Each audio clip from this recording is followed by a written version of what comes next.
Yes, guys, it is me. Sorry that it's been a minute.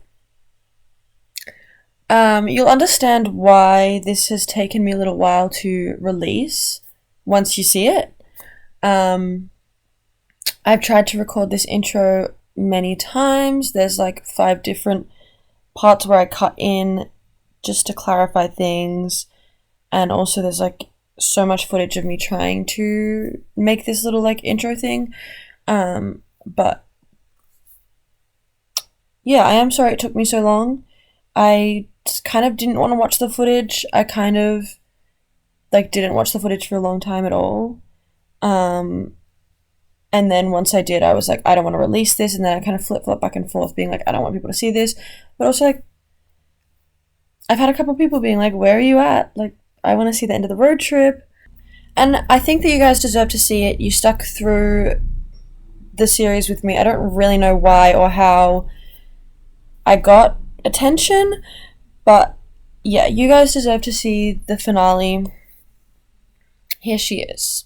It's been 4 months since I finished my road trip, and I haven't released the last footage. But yeah, I just wanted to sit down and say a few things before we got into how the road trip ended. Now, I'm 20 with, a good amount of driving under my belt. I wouldn't say that I'm an amazing driver. I definitely still make stupid decisions while I'm driving all the time. But yeah, this day I was very, very anxious about driving well. I was a very balanced driver throughout, knowing when, it was safe to be talking to a camera and when it wasn't safe to be talking to a camera and that sort of stuff. I was very hyper aware of those sorts of things. And yeah, I avoided checking my phone and doing all those sorts of stupid shit while I was driving because it's just so fucking dangerous. And on this last day, I did actually pull over twice to use my phone because I was driving on gravel for 170 kilometers from Hyden to Norseman. I pulled over twice. In those 2 times, I used my phone. Other than that, I didn't touch it because I knew the area had no service. So I was like, first of all, what's the point of touching my phone when there's no service? But also, what's the point of touching my phone when I'm driving on gravel for 170 kilometers? I was like, there's no way. I knew if it was charging, I would try and fiddle with it because, as I mentioned in a couple videos, my charger was bugging me. So I literally just kept it in a little slot where I can't see it, just slides right in the Prado. It was 170 kilometers of gritty, dry gravel. I was not playing around. I was not risking any of that bullshit. And I had just put $200 of diesel into the car. I was not hitting anything above 90. I think I was going about 85. Because why would I go fast on gravel? That's all I really have to say. Just a couple disclaimers. I was actually driving probably the most responsibly I'd driven the whole trip that day, given the circumstances of gravel, obviously, as I mentioned. So I literally don't want to hear it. Voila, the last day of my travels. If you leave any mean comments, I'm going to send my hitman. Good morning. It's currently just before 5 a.m. The sun is rising. Looking at alternative ways to spend the day. To kill a bit of time. And I was looking down to go back to Esperance and try some of the beaches closer to town. Oh my god, there are so many flies. Flies are actually my worst nightmare. They're so overstimulating. But apparently there's bushfire warnings and bushfires. But now that I'm saying that, I don't know why I was considering it because I need to add on to my Nullarbor drive anyway, so we're gonna stop along the Nullarbor. And we'll see what it's like to stay overnight at a roadhouse. Apparently you can park at them and just sleep at them, which I don't doubt is true, but it kind of makes me nervous. Also, once I get driving, I feel like I'll just go and go, and then I end up doing more than half the Nullarbor today. we'll see. I kind of need to get more groceries, but I don't know if there's really any point. And I was like, I could just have pasties and give you pasty reviews at every roadhouse. Do you guys want pasty reviews at every roadhouse? Does my stomach want pasty reviews at every roadhouse? I don't really know where I'm going. I'm just walking towards this big rock. And I'm assuming that that is the wave rock.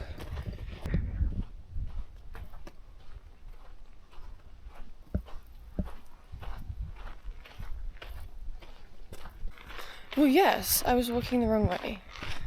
And the sun is rising, so I don't think it will matter. It's so overcast. But it looks really pink on the horizon. Yeah, I was walking past it. I was literally walking the wrong direction.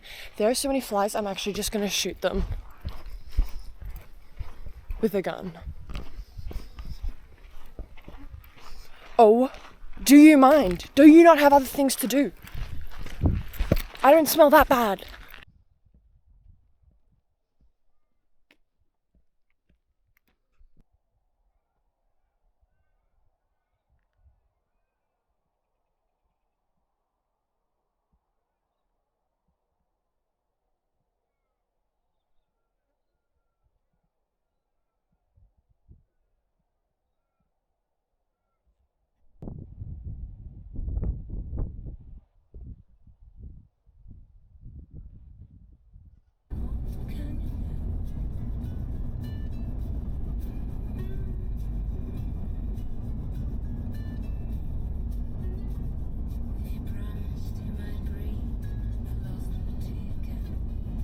The Hyden to Norseman Road,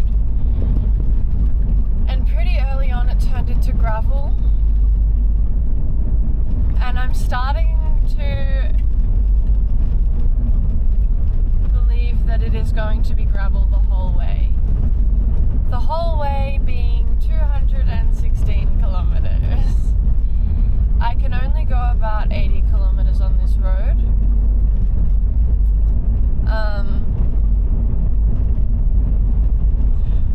It's all part of the journey, for sure. It's alright. Talk to you later. I don't know how, but I'm not injured. So, whatever is cursing me on this trip is not working hard enough. And thank God for that. I'm just pissed off that all my favourite CDs are in the CD player right now. I'm just trying to sort out all my things so that I can survive. It's going to be 40 odd degrees today, so, you know, that's always fun and exciting.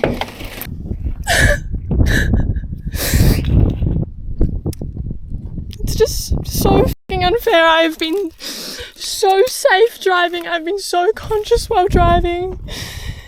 So unfair that I hit a bump and I'm gone. Oh, I found my green lighter.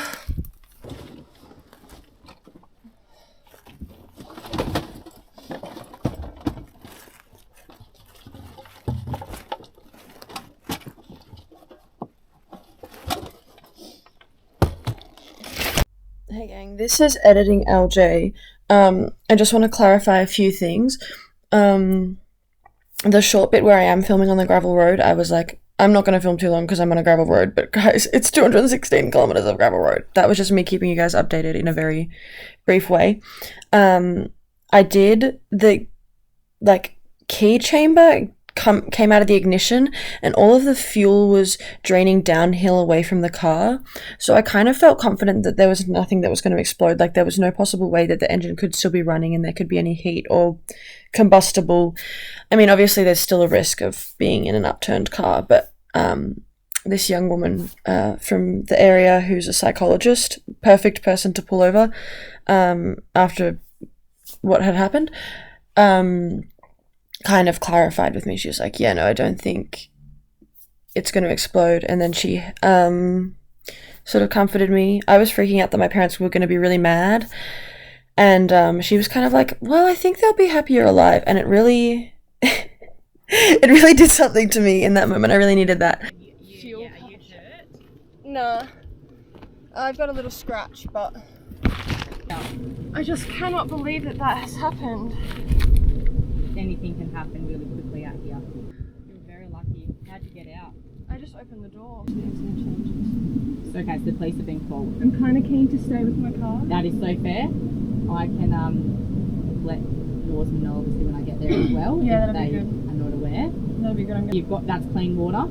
Yeah. Yeah, okay. Have you got some food? Yeah. My daddy's going to be so fucking unhappy. He's going to be really glad that You're okay. alive. Yeah, true. First and foremost. True. I'll drop in at the police station. So you want to stay here? Yes, please. Yeah. But yeah, she basically got to the police station as the officers were pulling out, so it kind of was a miracle crash. It all lined up perfectly. As I said, I didn't get any injuries. I had like a couple scratches on my legs from like moving things in and out of the car, and I had a blister on the back of my heel because I like took my dirty socks off that had glass in them, and just put my boots on, and I got a blister from that. So, quite frankly, a miracle. Oh, everything is covered in petrol and water. Everything. Dude, it all works out in the end. Everything will happen for a reason. Forget to forget nothing. Keys is important. Okay. Okay. Okay. Aye. How does that happen? Definitely have edited out most of the crying. So just picture like in between all of these segments, me like ugly crying for like a minute and then going back to being like, okay, and then ugly crying and then going, yeah, whatever, it all happens for a reason, and then ugly crying. It was all part of the process. At this point, I was just like moving all my stuff into the shade. Oh my god, have I learnt about overpacking? Yeah, I need to bring 5 things with me. Ever.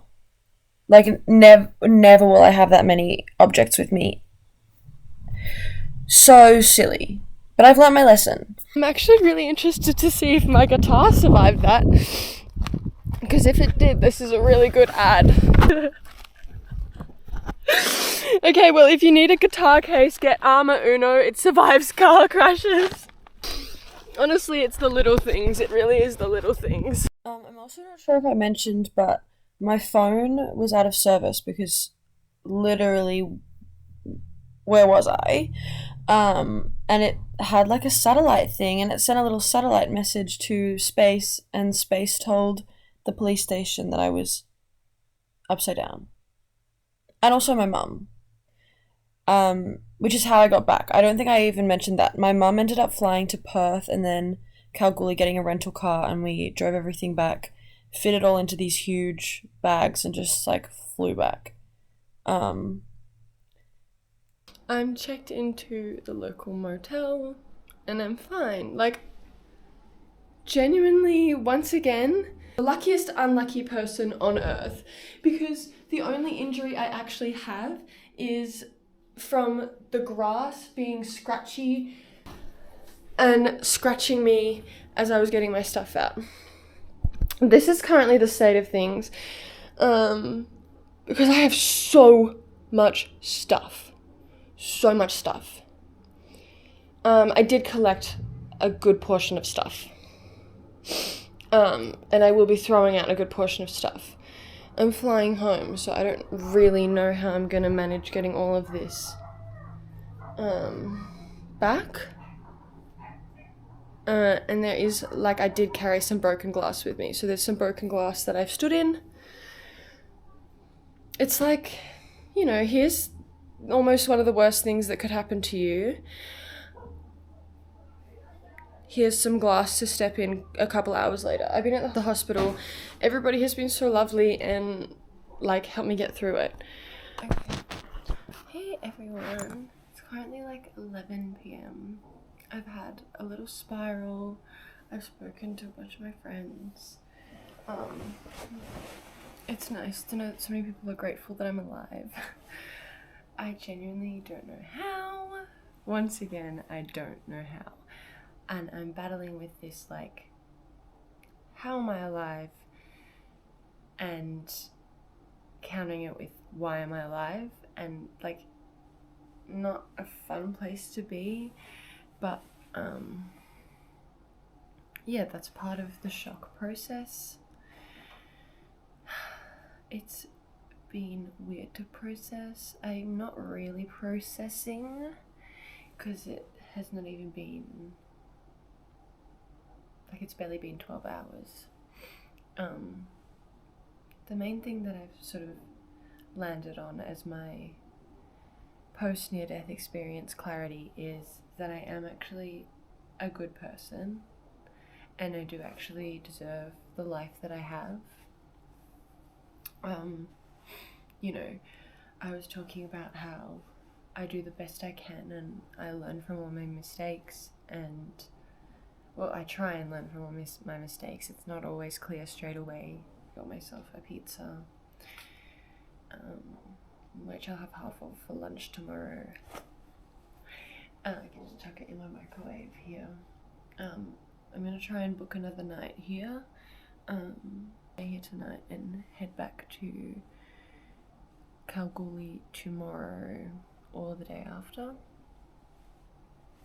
depending on whether I can get another night, but that's besides the point. Yeah, I am actually, like, constantly being the best version of myself, and I really wouldn't change who I am for anything.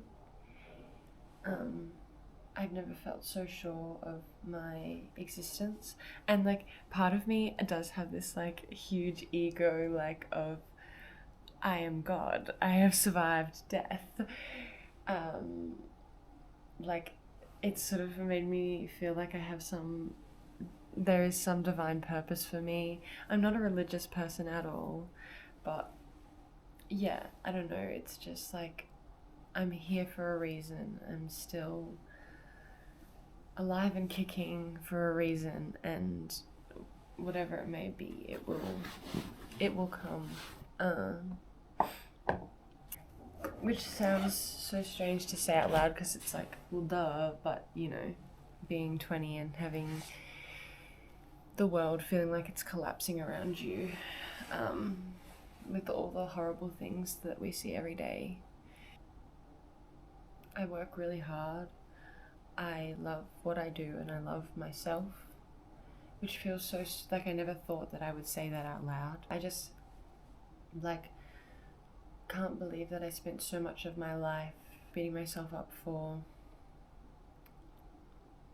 really nothing, because at the end of the day I am a good person, like I've said. That's kind of my retrospective sort of thoughts and feelings, if you will. Those might change, but for right now that's what they are.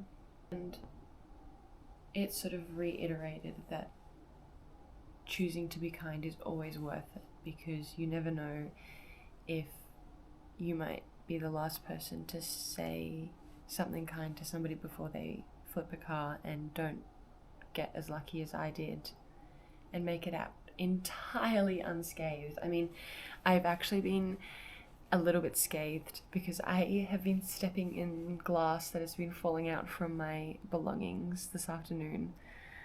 But, like, honestly, if stepping on glass in a air-conditioned, safe hotel room